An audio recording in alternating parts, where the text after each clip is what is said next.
How to reset Binance KYC verification or know your customer verification.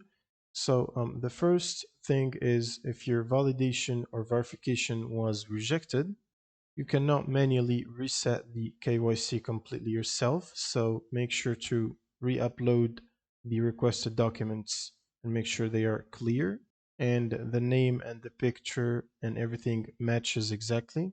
But if you already passed KYC and need to change your details, you will need to contact the support to do that for you.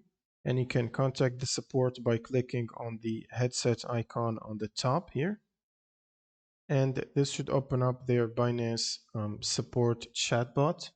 And then in here you can type how to reset KYC and the bot should bring up this window here. You can simply click on update identity.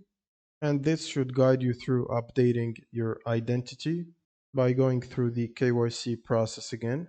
And that's pretty much it for this video. If you have any questions, leave them in the comments below and see you on the next one.